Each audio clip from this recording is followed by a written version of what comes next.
All right, free radicals, welcome back. My name is Dave. This is the Radical Independent.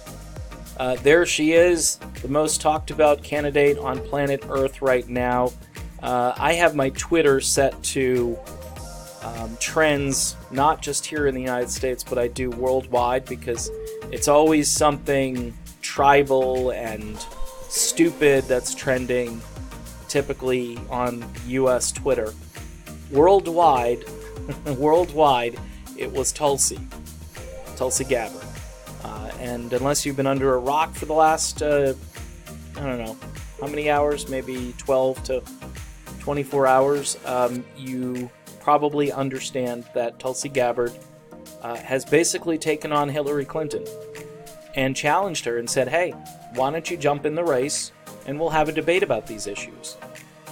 Because how much can one person get smeared and just sit there and take it? Tulsi Gabbard has exhibited a lot of aloha characteristics. By the way, I'm not from Hawaii. I was lectured the other day by somebody who is in Hawaii telling me about what aloha means. And I just take Tulsi Gabbard at her word when she says what aloha is and about the respect that people in this country no longer show to one another. So I like Tulsi Gabbard's definition. It's a spirit. It's, I think, looking for the best in people and not looking for the worst in people. That's why Tulsi Gabbard during this campaign has defended the likes of Joe Biden. And a lot of people didn't like that. And a lot of people didn't understand it. A lot of people don't understand Tulsi Gabbard's take on Medicare. Okay, they think that she's a sellout or she is trying to prop up insurance companies. Nope, she's actually looking at what the consumer is going to choose and want during that process. And her plan covers everyone, just like Bernie Sanders' plan would cover everyone. And if there's coverage out there that someone wants to purchase, they can buy it. Okay, and you would say, well, that defeats the whole purpose of it. Well, then you need to read the bills and understand that both of these bills allow for private contracts. You can also pay it yourself if you want to. The patient can pay the doctor directly and go around the entire process until you get an actual universal health care plan, which, by the way, would be a difficult sell here in the United States. And the only other country that really does it like that is Cuba. All right, if you look at Sweden, Denmark, France, all these models for Medicare, and I'm off on a tangent here, by the way, but I'm going to wrap up here. If you look at all those other countries, they all allow for some private insurance. It's only about 10%. Most of the people like the coverage they have. There are a few that buy into extra coverage or coverage that goes beyond what the state offers. So I'm looking at Tulsi Gabbard today in a whole new way. I'm looking at her as a possible front runner in this race. And can you imagine the people at the DNC today who didn't want Tulsi anywhere near? And they want her in last place. They don't want to see her on this debate stage anymore. But yet, thanks to Hillary Clinton, her fundraising today has got to be absolutely through the roof. I donated yesterday, and I donated more than I've donated in this campaign thus far. I saw a lot of other people on other platforms who were dropping links and saying, hey, this is whether you support her or not. And there were some people saying, hey, Bernie is my candidate, or Yang is my candidate. And notice how the block of candidates, Bernie, Yang, Tulsi, Marianne Williamson, those are the outsiders. Those are all the people that aren't welcomed by the establishment, and those are all the ones that are sticking together. And those are the ones, by the way, that care the most about you and I. Whether you agree with everything in their platforms. I mean, there's some things that I don't think Marianne Williamson has thought through, but I do believe that her spirit is to serve and help the American people. She cares about mental health quite a bit, and I think she would be terrific in a Gabbard administration if Tulsi were to become president. The Bernie folks, we share a lot with the Bernie folks, but here's something we don't share. Our candidate has not gone on the campaign trail with Hillary Clinton. It's just a fact. Bernie was trying to play nice and be a team player and so forth last time, but you have to look at that. You also have to look at the fact that Tulsi Gabbard is the only candidate running who cares about Julian Assange and cares really deeply about free speech.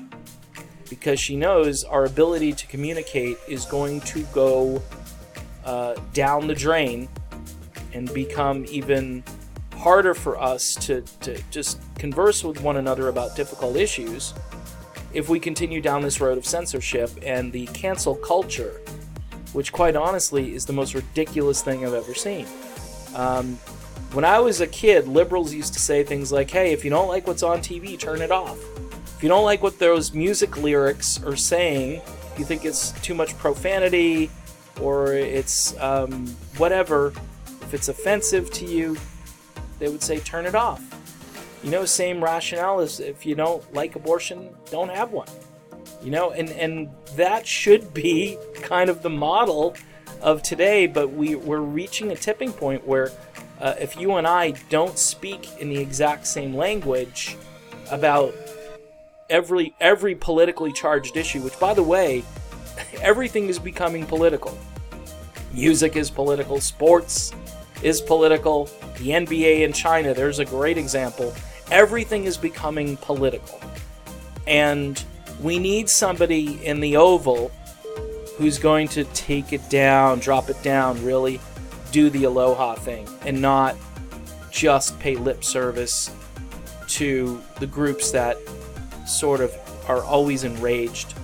There's this culture of anger and frustration, and I feel some of that. I understand some of that. And Tulsi, by the way, was certainly engaged in some of that yesterday when she took to Twitter.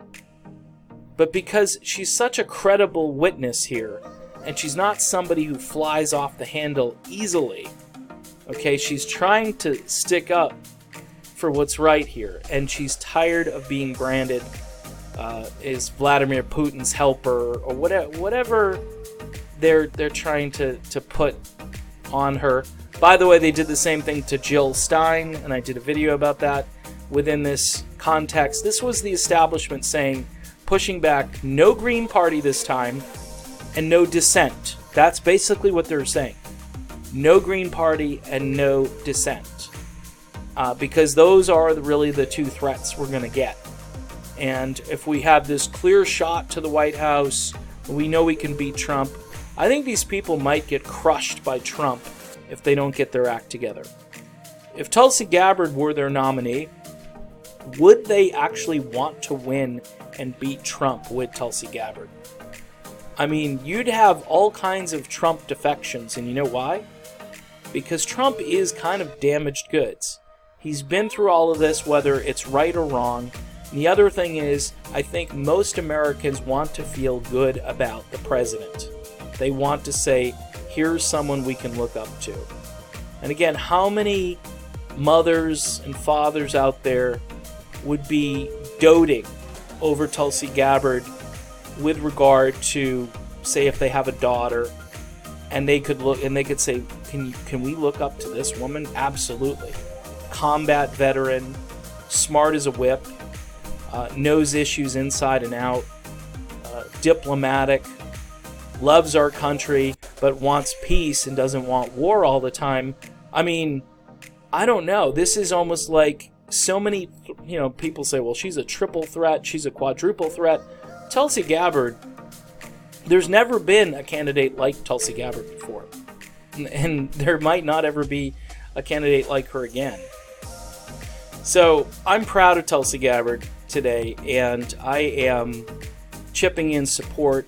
I'd ask you to go to her website and do the same.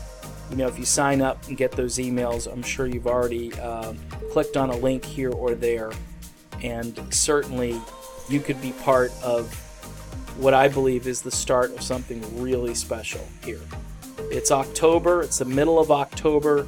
We are in a great place for this campaign to just take off, and between the fundraising and the name ID and taking on probably the most hideous political figure in our country's history, other than Trump, okay? And I'm just going to say that nicely to you Trump people. I'm a former Trump guy, but Trump, I think, is really tearing at the fabric of the country.